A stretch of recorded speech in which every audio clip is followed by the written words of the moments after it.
ndewonu ụmụnne m ndị Igbo ndị ọma njem ọnụ, ekelekwa m unu.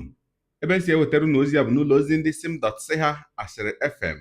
Aka m bụkwa nwanne gị nwoke 042 Solex, onye akụkọ ụwa. Ihe onyonyo a ị na-ahụ n'iru ebe a bụ ihe onyonyo nke si na obodo Ọbụkpa nke nọ n'ime okpuru ọchịchị Nsụka na steeti Enugu wepụta, bụ ihe onyonyo na-egosi nwoke a onye ama dịka Maazị Stephen Ozioko, bụ onye na-azụ ahịa. Ọ na-azụ ahịa ihe gbasara ọgwụ na akụrụngwa ụlọ ọgwụ.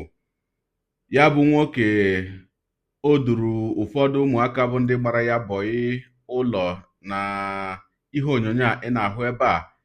Na ya bụ ihe onyonyo ị ga-anụ ego ole o ji wee duo ha bụ ụmụ bọyị mmadụ 5 bụ ndị gbara ya bọyị obi.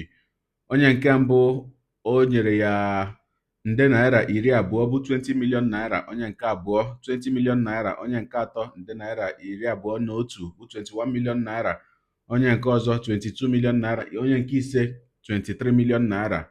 Ogologo kwa dị mmanụ ka mgbede, ya mere buru oche gị kpụdobe nso ma nọrọ ala ka anyị anya na ya bụ ihe onyonyo ma hụrụ ka ya bụ Maazị Stephen Ozioko si wee duo ụmụ bọyị ya obi na ọnwa Disemba.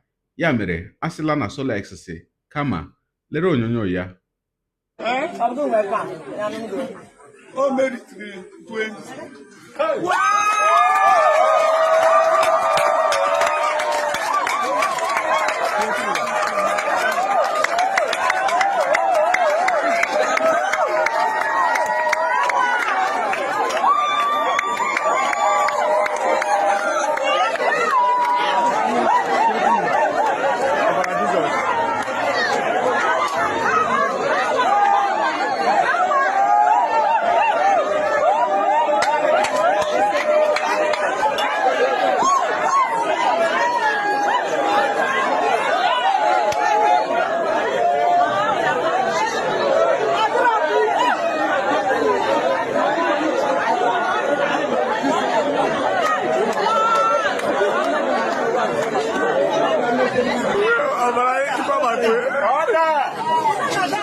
My brother, people know they are going to go. Yeah, we don't go.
ehe ọkwa ikirichala ya bụ ihe onyonyo.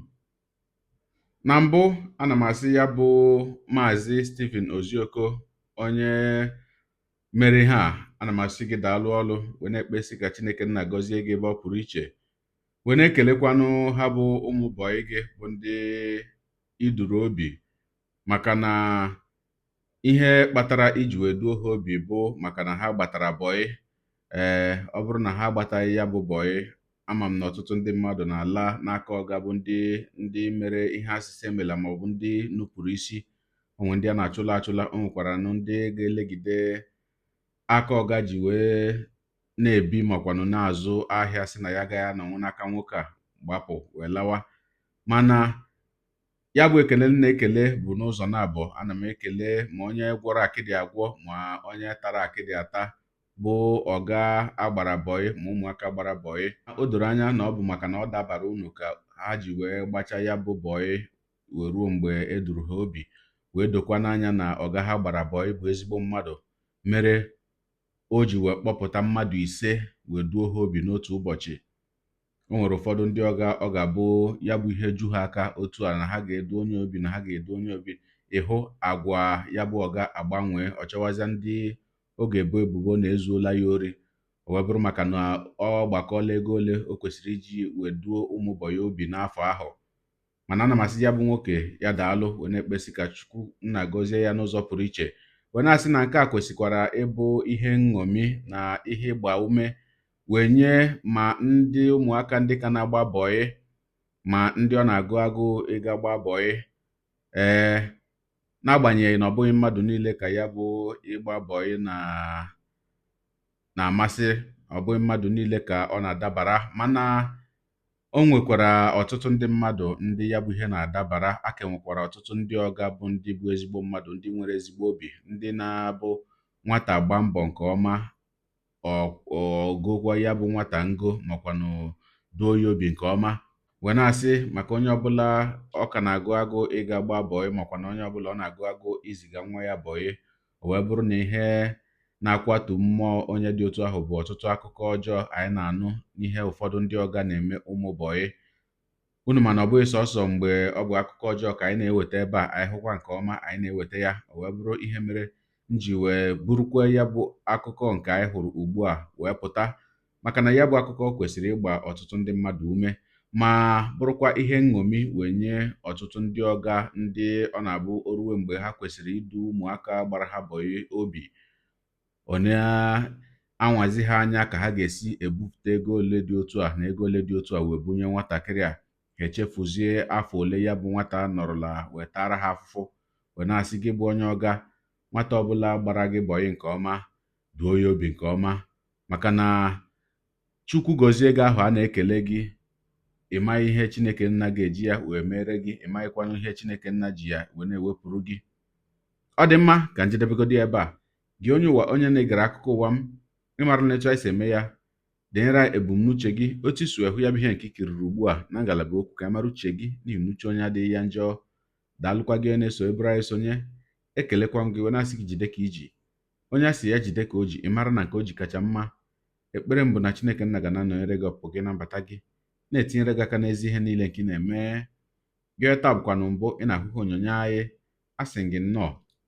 Onye gị na ya ka nọkwa bụ 042 Solex, onye akụkọ ụwa n'iru akwụkwọ efere mba ụwa. Ya mere ọ bụrụ na ka m mere dị gị mma n'obi, nwanne biko, ọ bụ na Facebook ọ na Instagram ka na-ahụhụ onyonyo, pịara m folo. Ọ bụ na YouTube gị na-ekiri ya bụ ihe onyonyo, pịara m sọskraịb ya na mgbịrịgba anya n'akụkụ, ka ị nwee ike na-enweta ihe onyonyo ndị ọzọ ga na-ewetara gị n'ọdịnihu. Igbo ndị ọma njem ọnụ, Igbo mụrụ nze mụọ ọzọ, ekelekwa m unu wee na-asị na ọ ga na-adịrị unu niile mma o. Ise ngwanụ tụsawara m ihe onyonyo a na-atụsara mbịa bụ ihe onyonyo na apịrị maka na share button. Ya mara gị mma ezigbo mmadụ. Udo dịrị unu.